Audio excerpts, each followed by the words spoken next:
3월 21일 화요일입니다. 마태복음 22장 34절로 46절입니다. 예수께서 사두개인들로 대답할 수 없게 하셨다 함을 바리새인들이 듣고 모였는데 그 중에 한 율법사가 예수를 시험하여 묻되 선생님, 율법 중에서 어느 계명이 크니이까? 예수께서 이르시되 내 마음을 다하고 목숨을 다하고 뜻을 다하여 주 너희 하나님을 사랑하라 하셨으니 이것이 크고 첫째 되는 계명이요 둘째도 그와 같으니 내 이웃을 내 자신과 같이 사랑하라 하셨으니 이 두 계명이 온 율법과 선지자의 강령이니라. 바리새인들이 모였을 때에 예수께서 그들에게 물으시되 너희는 그리스도에 대하여 어떻게 생각하느냐? 누구의 자손이냐? 대답하되 다윗의 자손이이다. 이르시되 그러면 다윗이 성령에 감동되어 어찌 그리스도를 주라 칭하여 말하되 주께서 내 주께 이르시되 내가 내 원수를 내 발 아래에 둘 때까지 내 우편에 앉아 있으라 하셨도다 하였느냐? 다윗이 그리스도를 주라 칭하였은즉 어찌 그의 자손이 되겠느냐 하시니 한마디도 능히 대답한 자가 없고 그날부터 감히 그에게 묻는 자도 없더라. 아멘. 기도하겠습니다. 하나님 주시는 말씀을 귀히 붙듭니다. 말씀 속에서 생명을 붙들고 또 본질을 붙들고 살게 하여 주옵소서. 영광을 드립니다. 예수님의 이름으로 기도드립나이다. 아멘. 저는 이제 목사입니다. 그러다 보니 월, 화, 수, 목, 금, 토, 일 단 하루도 말씀을 보지 않고 이제 지내는 날이 없죠. 사실 이제 직장 생활을 하면 또 사회에서 삶을 살면 그렇게 말씀을 보는 것이 쉽지는 않을 것입니다. 그렇게 보다 보면 이 말씀에 대한 여러 이제 지혜와 지식을 얻게 되는 것이죠. 몰랐던 것들도 많이 알게 되고, 특히 이제 새생명교회를 섬기면서 교회가 말씀을 연구할 수 있는 시간을 참 목회자에게 많이 허락해줘서 덕분에 참 많은 부분들을 공부할 수 있습니다. 그러면서 이런 생각도 좀 들더라고요. 머리만 커지는 거 아닌가? 머리만 커지는 거 아닌가? 그런 건 참 무섭죠. 신앙이라는 것이 머리가 커지는 건 아니잖아요. 신앙의 본질은 그런 것들이 아니잖아요. 오늘 본문이 그런 생각을 좀 들게 만듭니다. 34절로 35절. 예수께서 사두개인들로 대답할 수 없게 하셨다 함을 바리새인들이 듣고 모였는데 그 중에 한 율법사가 예수를 시험하여 묻되 당시 이제 예수님의 일거수일투족은 모든 사람의 관심사였죠. 예수님이 누구 만났는가, 또 어떤 이야기를 나눴는가, 모두가 이제 알고 싶어 하는 거예요. 특별히 이제 사두개인이 예수님 앞에서 제대로 대답도 못했다더라. 그들이 예수님 앞에서 아무 말도 못했다더라. 그 소식이 이제 반대파였던 바리새인에게는 이제 희소식이죠. 그러면서 이제 바리새인들이 한 사람을 예수님께 보냅니다. 의도가 있다라는 겁니다. 자신들이 사두개인보다 더 수준이 있다. 이걸 이제 보이기 위한 용도로 예수님께 율법사를 보냅니다. 그러니까 예수님이 사두개인의 입을 닫게 만들었는데 이제 우리는 예수님의 입을 닫게 만들겠다. 우리가 낫다. 우리가 더 뛰어나다. 너희보다 낫다. 따지고 보면 이거 되게 유치한 거 아닙니까? 이 자체로부터도 이미 유치한 것 아닙니까? 이들 모두 종교적인 지도자들입니다. 어느 틈에 그들에게 신앙이 이제 본질이 사라지고 누가 잘하나 자신을 높이는 이제 수단이 된다. 참된 신앙이라는 것은 그렇지 않죠. 오히려 한없이 낮아지는 나를 발견하는 거예요. 그리고 높으신 하나님을 발견하는 겁니다. 그 높으신 하나님 앞에 내 이름 둘 곳이 없구나.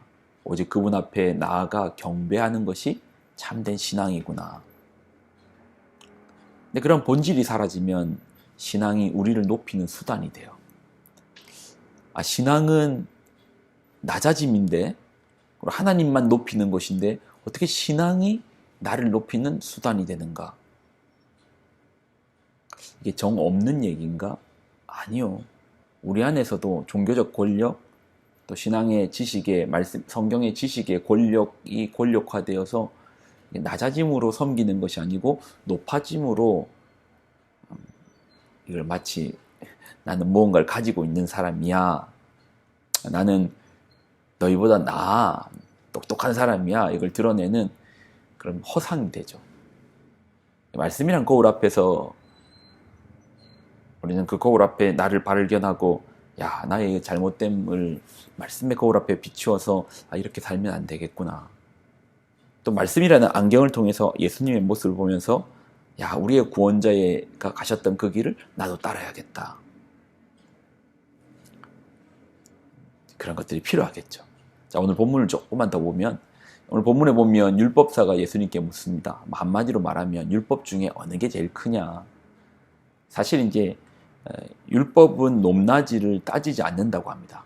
그러니 이 질문, 이 바리새인들 자체가 이 질문이 예수님이 뭐가 더 좋다, 뭐가 더 뛰어나다고 말하는 순간 이제 그들이 함정을 걸 수 있는 거죠.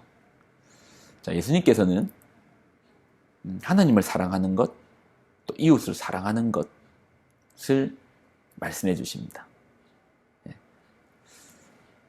자, 그리고 누가복음에 보면 예수님은 한 말씀을 더 해주세요. 여기에다가 여러분 잘 아실 겁니다. 선한 사마리아인의 비유입니다.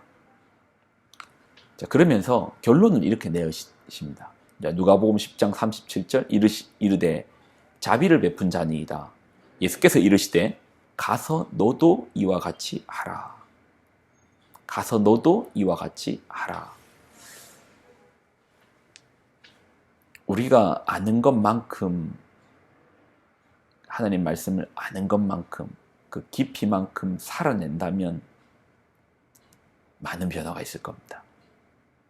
왜냐하면 하나님의 말씀은 세상의 가르침과 다르거든요. 180도 다르거든요.